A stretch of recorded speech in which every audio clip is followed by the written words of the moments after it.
Est-ce que c'est toujours utile de faire des backlinks aujourd'hui? Faut-il vraiment des backlinks pour se référencer dans les IA comme ChatGPT ou Claude? Quel type de liens peuvent vraiment aider ton site web à se référencer? Et quelle est la vraie stratégie qui marche aujourd'hui? Toutes ces questions, je vais y répondre dans cette vidéo super complète, donc assieds-toi bien et on est parti. Avant de passer à toute la stratégie et rentrer vraiment dans le détail, on va revenir rapidement sur qu'est-ce que le netlinking et ses différentes spécificités. Donc tout d'abord, c'est quoi le netlinking tout simplement? Le netlinking, c'est l'ensemble des liens externes qui pointent vers votre site depuis d'autres domaines.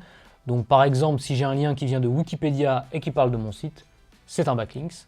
Et si moi je fais un lien vers Wikipédia, c'est un backlink pour Wikipédia. Donc le netlinking, c'est donc l'ensemble de ces backlinks. C'est le pilier de ce qu'on appelle le SEO off-page. Donc plus vous avez de liens de qualité, parce qu'on va voir que la quantité, c'est pas forcément le plus important chez les backlinks, plus Google et les autres moteurs de recherche qui lui ressemblent fortement vont vous faire confiance. Donc en gros, plus tu en obtiens des backlinks de qualité, plus ton site il va gagner en autorité et remonter dans les résultats de recherche. C'est pour ça que les sites populaires sont toujours devant. C'est pour ça que Nike est devant une marque de chaussures locale quand on tape chaussures blanches. En gros, c'est pour ça, c'est ce qui fait la base de l'algorithme de Google et pas que de Google, on va le voir. À savoir qu'il y a deux types de liens. Les liens en follow, qui eux transmettent justement la puissance SEO. Donc là, Google va faire « Ok, ça c'est un lien efficace et je vais donc le remonter dans les résultats de recherche parce qu'il a un vrai lien de confiance depuis site. » On a aussi les liens nofollow qui eux vont pas transmettre le jus directement, mais néanmoins ils sont loin d'être inutiles comme je l'ai marqué. Car en fait, ils vont permettre de diversifier vos liens parce qu'on va voir que si vous faites que des liens nofollow, ça peut être suspect aux yeux de Google et les autres moteurs de recherche. Les liens nofollow, ils vont même être de plus en plus utiles avec aujourd'hui les moteurs de recherche type ChatGPT, LLM, Claude, Perplexity, etc. Car tout simplement, eux, ils s'en fichent un petit peu, c'est pas des crawlers, donc ils vont pas naviguer de lien en lien, ce que va faire Google. Et donc eux, lien nofollow ou dofollow, du moment qu'on parle de votre site, de votre marque, etc., pour eux, c'est vraiment utile. Par exemple, là, on est sur Wikipédia, et donc moi j'ai une extension donc, qui nous aide à savoir s'il y a des liens follow ou nofollow, mais si vous ne l'avez pas, c'est pas très grave. En gros, là, c'est un lien follow. Quand je fais inspecter, par exemple, donc il faudra cliquer sur inspecter, vous voyez que j'ai ahref, le lien, le titre du lien. Bon, rien de spécial à signaler, c'est bien un lien en follow. Par contre, si je vais cliquer sur celui-là, c'est la technique, c'est vous faites clic droit, inspecter, là vous voyez qu'on a un rel égale nofollow. Et donc ça, c'est un lien nofollow, et donc il ne sera pas comptabilisé aux yeux de Google. Vous voyez que la Wikipédia l'a fait parce que c'est un autre site, alors que là c'est en maillage interne, donc c'est vers son propre site, donc ils mettent tout en follow, ce qui est logique. Et donc voilà la différence entre un lien follow et nofollow. Si jamais moi j'utilise une extension qui s'appelle, je ne sais plus comment, nofollow tout simplement, si vous voulez la télécharger, pour savoir directement si un lien est en follow ou nofollow sur les sites. Pour mon métier, moi c'est un peu primordial, vous l'aurez compris. Ensuite, il existe différents types de liens en netlinking. Donc vous allez me dire des liens, on peut en avoir de plein de manières, c'est un peu bizarre, etc. Mais en fait, il y a plusieurs liens qu'on va différencier ici.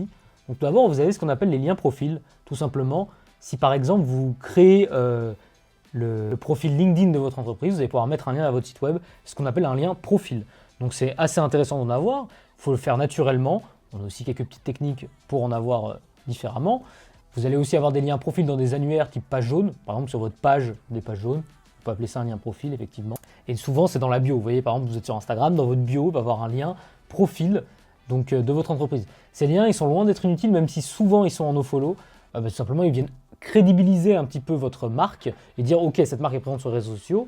Si en plus d'être présente, elle publie régulièrement et qu'elle a, je ne sais pas, 1000 abonnés sur Instagram, bon, c'est une vraie marque, c'est intéressant.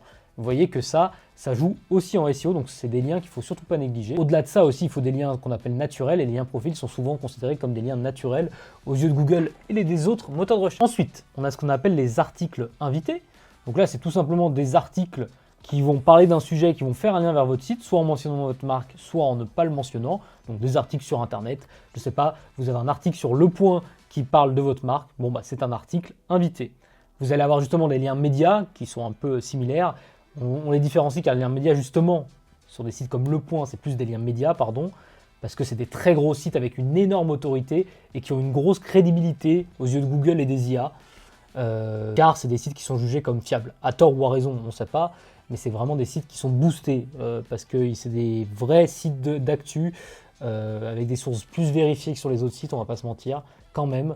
Donc c'est un peu important. Ensuite, on va voir ce qu'on appelle les annuaires thématiques, donc des annuaires idéalement spécialisés dans ce que vous faites.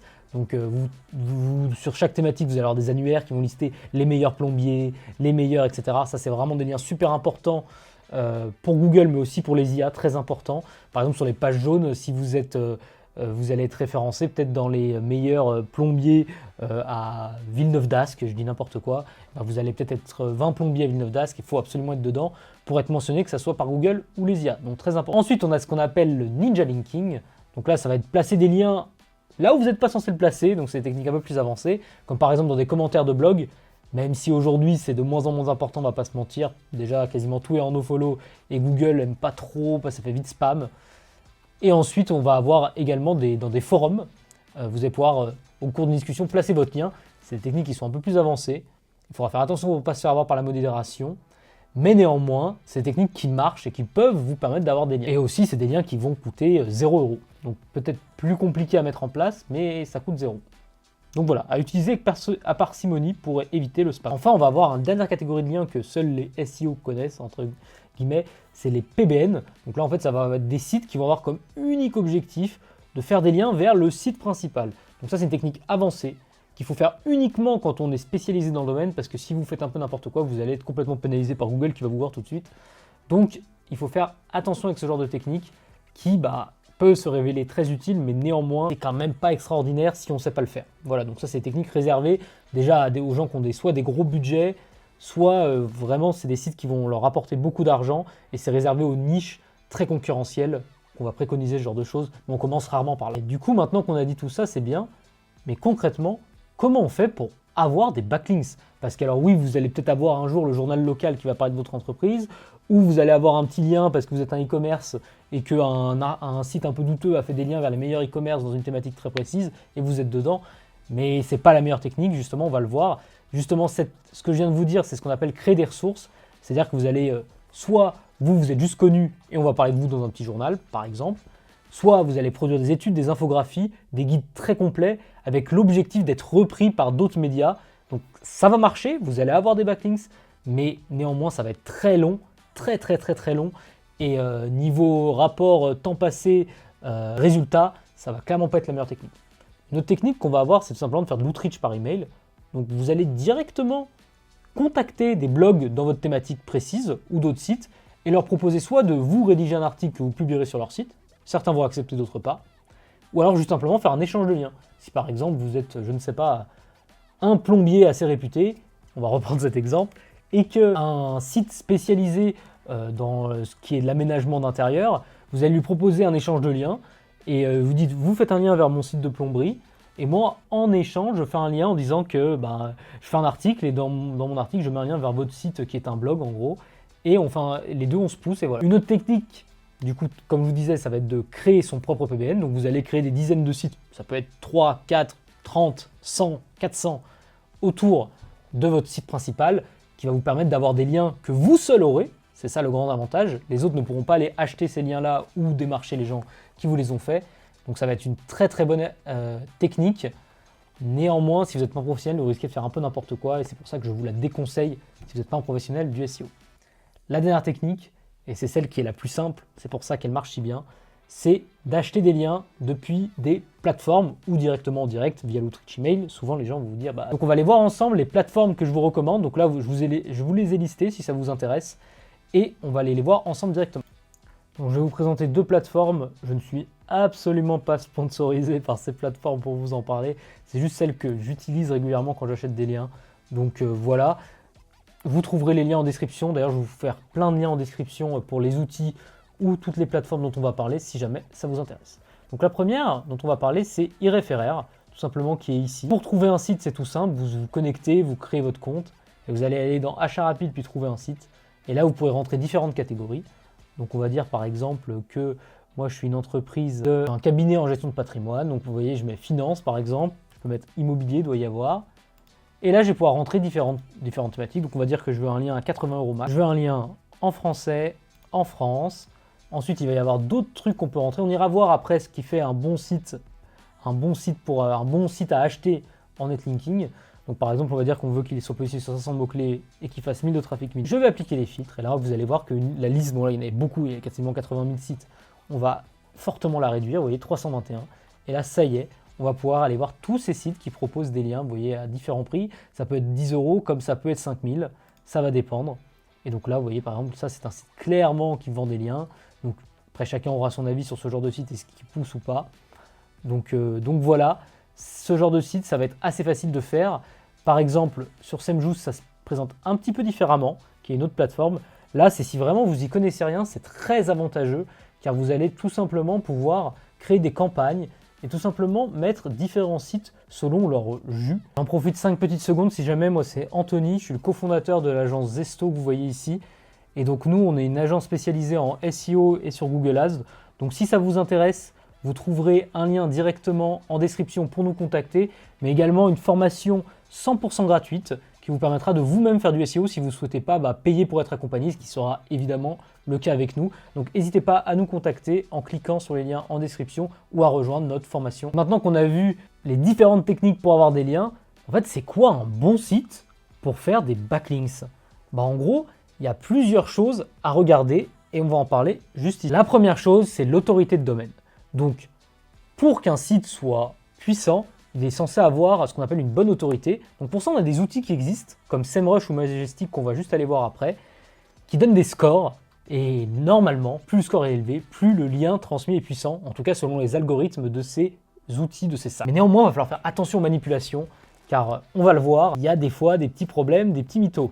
Donc voilà. Par exemple, si je mets wikipedia.org, qui est un des plus gros sites de la planète, vous voyez le trafic, c'est hallucinant, j'avais jamais vu ça. Donc lui, en authority score, il a 100, ce qui est le maximum en fait qu'on puisse avoir. Pourquoi en fait il a 100 en fait? Pourquoi ce site-là a énormément alors que d'autres sites auront 10? Tout simplement parce qu'il y a plusieurs choses qui font ceci. Déjà, vous allez avoir le trafic organique, bon ok, important de faire du trafic, ça paraît logique. Ensuite, vous allez voir le nombre de referring domains et la qualité en fait de ces referring domains qui vont vous donner de l'autorité. Si c'est des petits sites qui font des liens vers vous, c'est moins bien que si c'est des gros sites.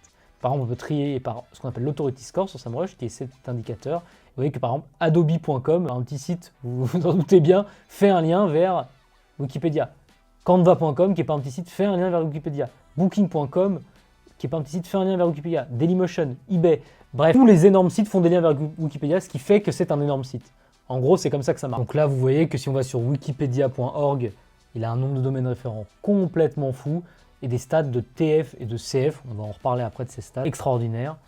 Donc si vous voulez tester si jamais Majestic et SEMrush, vous trouverez un lien en description pour avoir tous les outils SEO pour moins de 15 € par mois, donc n'hésitez pas à cliquer, c'est une super affaire et c'est vrai quoi, il n'y a pas du tout d'arnaque, donc n'hésitez pas à cliquer, vous allez économiser beaucoup d'argent sur les outils SEO qui peuvent vous revenir très très cher. Donc évidemment, pour continuer sur qu'est-ce qu'un bon site pour faire des backlinks, il faut que ce soit un site thématique. On l'a vu quand on recherchait un site sur IRFRR. Et bien évidemment, un site qui parle de SEO alors que vous êtes une assurance pour animaux, ça n'a pas de sens. Et donc ça, si vous le faites plusieurs fois, Google va vous repérer, risque de vous pénaliser. Donc il faut faire très attention. Enfin, un site qui fait vraiment du trafic et pas juste des bonnes stats sur SEMrush. Donc par exemple, je vais vous montrer ça directement. Pour vous donner un exemple, là, je suis allé prendre un site qui était sur IRFRR, je l'ai mis dans SEMrush, et directement on voit que c'est pas du vrai trafic ce site, c'est du mensonge, il fait pas du tout 4000, doit faire beaucoup moins. Vous voyez que le premier mot-clé il est super bizarre, générateur courrier napoléonsérie.com, d'accord. Bref, test QI, personne tape ça en fait, ça c'est des faux mots-clés qui ont été boostés pour avoir plus sur SEMrush. Donc ça, c'est des choses qu'il faut savoir quand on achète des liens pour pas se faire arnaquer. Donc c'est assez important de bien le savoir. Vous pouvez faire le test sur IRFR par exemple, où vous voyez les liens. C'est compliqué, il y en a beaucoup qui le font, donc faites attention parce que sinon vous allez vous faire arnaquer. Acheter un lien qui fait vraiment du trafic et qui a vraiment d'autorité, c'est bien. Acheter que des liens comme ça, c'est nul. Donc c'est pour ça que beaucoup de gens ont tendance à pas le faire eux-mêmes et à en fait le déléguer à une agence ou à un spécialiste. Mais faites attention parce que là typiquement on est sur le cas d'un site qui ne fait pas de trafic, ça se trouve dans la vraie vie ou très peu. Parce que vous voyez que c'est que des mots-clés bizarres, là, Niduk Keyataz, pareil, personne ne tape ça sur Google, c'est totalement du mensonge. Donc faites attention à ça quand vous achetez des liens, vérifiez bien les mots-clés positionnés, et puis faites attention parce qu'on peut être positionné sur un très bon mot-clé, et en fait si par exemple SEMrush de comment il est fait, c'est-à-dire que selon votre position, il va vous attribuer un pourcentage du trafic, ce qui est logique, mais quand on est par exemple 25e sur Facebook, en fait on va avoir des milliers plusieurs milliers de trafic organique vers son site. Sans SEMrush, je vais vous dire 3000 de trafic organique parce qu'on est 25e sur Facebook, alors que 25e sur Facebook, ça rapporte 0 de trafic organique, hein, ou peut-être 1 ou 2. Donc faites attention à ça parce que beaucoup de gens qui vendent des liens justement utilisent ces techniques peu conventionnelles et tombez pas dans le panneau. Maintenant qu'on a vu ces piliers, il y a aussi la qualité du contenu qui va rentrer en compte. Pour vérifier ça, il faut bien vérifier que le site, que ça soit indexé, tout simplement. Quand vous achetez un lien, il faut bien vérifier que le lien, après le backlink, il est indexé, parce qu'il n'est pas indexé, ça diminue quand même grandement sa puissance, on va pas se mentir. Donc faites attention, vérifiez tout simplement les derniers liens qu'a produit le site, si c'est bien indexé sur Google, ou si le site, en règle générale, est indexé sur Google, parce qu'on peut avoir des petites surprises. J'ai déjà entendu des histoires comme quoi des gens achetaient des liens sur des sites qui n'étaient même plus indexés sur Google. Donc c'est des choses quand même à vérifier. Donc vérifiez également le contenu. Le contenu, quand vous faites un article invité, vous pouvez vous-même l'écrire, donc au moins ça vous avance quand même pas mal. Ça prend plus ou moins de temps. Avec l'IA maintenant, on peut réussir à faire du contenu rapide, de qualité moyenne, on va pas dire bonne, mais moyenne, en y passant une dizaine, vingtaine de minutes max. Donc c'est des techniques qu'on va recommander. Et enfin, il faut bien vérifier que le profil de lien est sain. Donc par exemple, si on va sur SEMrush, une fois sur SEMrush, vous cliquez sur Referring Domains par exemple, ou sur Majestic, peu importe. Majestic en général est peut-être un peu mieux que SEMrush. Vous allez la classer par Authority Score, et vous allez voir s'il y a des vrais liens. Vous voyez que ce site, visiblement, il y a des vrais liens vers lui. Donc on peut tout simplement ensuite regarder exactement d'où provient le lien. Donc là, on va voir d'où provient ce lien vers Le Figaro. Visiblement, c'est ici, et il fait bien un lien vers son site. Donc il a un super lien là. Donc c'est pas du mensonge. Ensuite, évidemment, on peut aller voir tout ça. Mais si par exemple, vous arrivez ici et que vous avez que des liens comme ça, là, comme ceux qu'on voit là, que des liens comme ça, par exemple, là, typiquement, en fait, le site a pas mal de domaines référents. Donc c'est cool, c'est important, hein, quand on achète un lien qu'il ait pas mal de domaines référents. Mais si c'est que des liens comme ça, c'est comme s'il n'en avait pas. Donc voilà, à bien regarder. Là, on voit que ce site, il a quand même des vrais liens, il a un mix, il a quand même des vrais liens, donc c'est plutôt intéressant quand même d'avoir un site qui a un lien sur Le Figaro, l'Express, on voit que c'est des vrais liens, c'est solide. Donc voilà, sur les techniques pour trouver un bon site qui fait des liens, on regarde l'autorité du domaine, qu'il est bien thématisé dans ce qu'on fait, qu'il fait du vrai trafic organique, que les liens sont indexés, et que le profil de lien n'est pas spam, avec que des petits liens bizarres qui finissent par .x, y, z. Ensuite, une des parties plus importantes, c'est les encres de liens. Donc il y a plusieurs types d'encres de liens. Vous avez l'encre exacte, donc ça va être votre mot-clé. Donc à savoir que l'encre, quand même petit rappel, pardon, ça va être ça. Par exemple, on va aller sur Wikipédia encore. L'encre de lien, c'est tout simplement ça. Là, c'est wagon à bestiaux. Vous voyez, c'est le petit texte qui est souvent souligné ou en bleu, qui permet d'accéder à la page demandée. Donc ça, c'est très important en SEO, parce que tout simplement, ça va indiquer à Google et aux autres moteurs de recherche de quoi va parler la page sur laquelle on va arriver. Donc très important d'avoir le sujet dont on va parler. Néanmoins, beaucoup de choses à savoir là-dessus, parce que, tout simplement, l'encre exacte, donc mot-clé, ça va être très puissant. Donc si par exemple, vous êtes un menuisier à Paris, si par exemple, un site qui vous fait un lien dit « ce menuisier à Paris » et que c'est bien l'encre menuisier à Paris et qu'on clique dessus, qu'on arrive sur votre site, c'est très puissant. Néanmoins, il faut faire très attention, parce que si par exemple, vous faites 50 RD vers votre site et que vous en faites 40 avec menuisier à Paris, vous allez tout de suite être pénalisé par Google. Donc là, ça va ruiner un peu vos efforts, vous risquez de plus du tout avoir de trafic organique hors votre nom de marque. Donc faites très attention avec ces techniques, c'est bien de le faire, mais vraiment avec parcimonie. Je dirais maximum 10% de vos encres doivent être comme. Donc ensuite, on a les encres qu'on peut appeler partielles, donc semi-optimisées. Vous voyez, on va aller plus loin, par exemple, ce menuisier spécialisé dans ce domaine à Paris et alentour, ça va être ce type d'encre. Donc c'est un peu plus naturel, c'est moins risqué, mais il ne faut pas faire que ça non plus. Ensuite, on va tout simplement avoir l'encre URL, donc tout simplement le lien, ce menuisier à Paris, votre site, parfait. Et enfin, on va avoir l'encre générique, donc là, ça va être ce site. Donc par exemple, c'est marqué « cliquez sur ce site », ce site, c'est là où il y a le lien. Donc assez efficace, recommandé, franchement, je vous recommande l'encre générique et URL ou votre nom de marque, tout simplement. Si vous menuisier à Paris, vous vous appelez SARL Menuiserie, je dis n'importe quoi, ça doit être votre encre, c'est votre nom de marque et c'est vraiment super et ça fait très naturel aux yeux de Google. Donc visez notamment à utiliser toutes ces encres parce qu'elles sont utiles. L'encre exacte, faites vraiment attention, ne l'utilisez vraiment pas trop, sinon vous risquez d'être pénalisé sur Google, donc faites très attention. Donc voilà les différentes encres à utiliser, c'est une des parties les plus importantes en netlinking. Donc moi je vous recommande de faire de l'encre générique et de l'encre URL en grande partie, et de temps en temps, pour cibler certains mots-clés ultra importants, vos mots-clés les plus importants, de partir sur l'encre exacte. Ensuite, c'est bien beau de faire des backlinks, mais on va linker quelle page? eh ben, je vous recommande de linker en majeure partie votre page d'accueil parce que c'est le plus naturel. Et donc c'est elle qui va ensuite découler sur l'autorité globale de vos autres pages parce que c'est la page qui est tout en haut. Donc je vous recommande de linker votre homepage en grande partie. Donc c'est le plus facile à obtenir lorsque vous demandez un article, quoi qu'il soit. C'est celle qu'on va retrouver sur les liens profils quand vous créez vos réseaux sociaux, sur les annuaires. Donc c'est celle qui doit avoir le plus de liens et c'est logique que ce soit celle qui a le plus de liens de très loin. Donc faites attention, je vous privilégie vraiment la homepage. Ensuite, on va voir ce qu'on appelle les pages piliers ou catégories. Par exemple, vous êtes un e-commerce, les pages catégories, c'est des pages très très importantes à linker. Donc je vous recommande de les linker. Ensuite, ce qu'on appelle des pages piliers, ça va être par exemple des pages qui, elles, vont faire du trafic qui va convertir. Par exemple, encore une fois, vous êtes menuisier. Imaginons que votre page d'accueil, vous ayez fait menuisier à Paris, enfin vous ayez ciblé ce mot-clé-là. Ensuite, vous avez une sous-page où vous êtes exactement à Paris, je ne sais pas, menuisier dans l'Oise, parce que vous êtes dans l'Oise et à Paris, et ben cette page-là, elle va être importante à linker parce qu'il y aura de la concurrence, etc. Donc je vous recommande de linker ce genre de page également. Enfin, on peut aussi linker certains articles qu'on va appeler stratégiques, des articles qui vont, au-delà de vous rapporter que du trafic, vont peut-être vous rapporter des clients, par exemple des guides très complets où il y a de la concurrence, des comparatifs, si vous êtes un e-commerce, comparatif de mon produit versus le produit concurrent, c'est des articles qui peuvent convertir, donc intéressants à linker. Et évidemment, il faut choisir en priorité des articles où vous êtes déjà bien positionné, entre la 10 et 20e place, parce que si vous passez dans la première page de Google, vous ferez des clics. Donc vous n'allez pas faire un backlink sur un article ou sur une page d'ailleurs, où vous n'êtes même pas dans le top 100. Ça serait complètement débile. Donc voilà le type de page que je vous considère de linker. Si vous avez des questions sur ce genre de choses, n'hésitez pas à les poser en commentaire, je vous répondrai. Ensuite, j'en parlais dans l'intro de cette vidéo, maintenant le SEO versus le GEO, donc le référencement sur les IA, j'imagine que vous avez le terme désormais.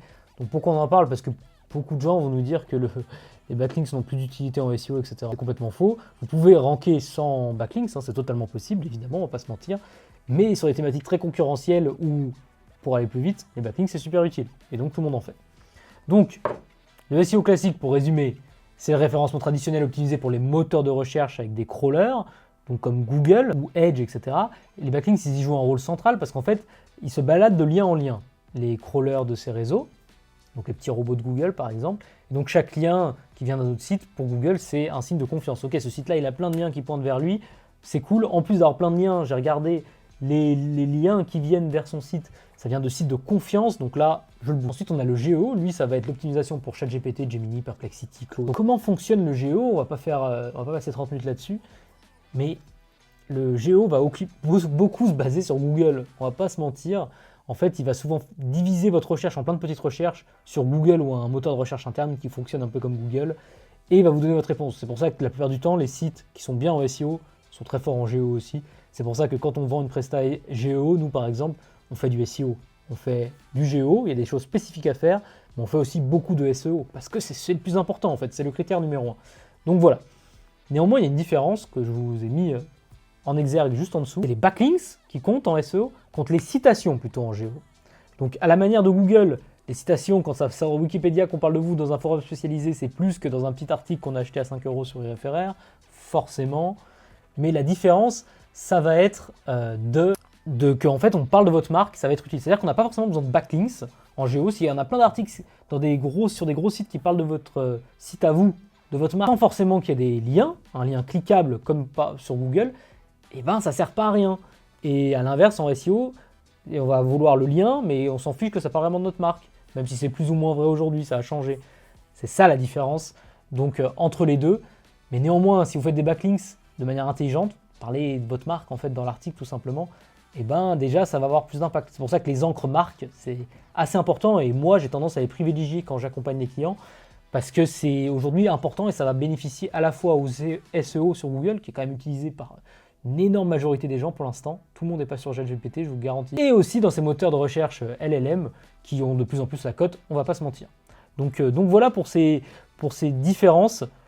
Sur la formation gratuite qu'en description, je vous explique le type de lien d'article invité qui fonctionne super bien pour se positionner en GEO.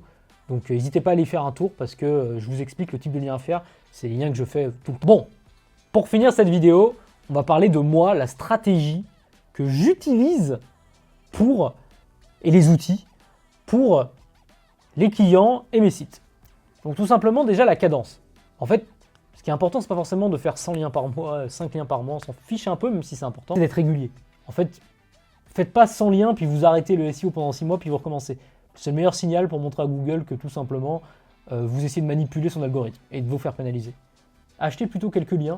Vous pouvez acheter ou acquérir, évidemment. Nous, on fait les deux quand on demande la presta. Mais moi, je vous recommande entre, alors là, j'ai mis 5 à 10, mais même si on descend un peu en dessous, entre 3 et 10 backlinks par mois, c'est franchement pas mal pour monter progressivement dans les résultats de recherche sans prendre une pénalité. Notamment au début, il ne faut pas blinder d'un coup. Ensuite, la stratégie, c'est aussi d'aller voir les liens qu'ont les concurrents. Parce qu'en fait, si vous prenez votre concurrent et que vous faites tous les mêmes liens que lui, plus des liens, bah vous allez être au-dessus mathématiquement, vous avez les mêmes liens que lui et quelques liens en plus. Donc pour ça, j'utilise des outils. Je vous l'ai déjà montré du coup, mais j'utilise par exemple SEMrush qui me permet de voir les domaines référents qu'ont mon concurrent. Donc super utile.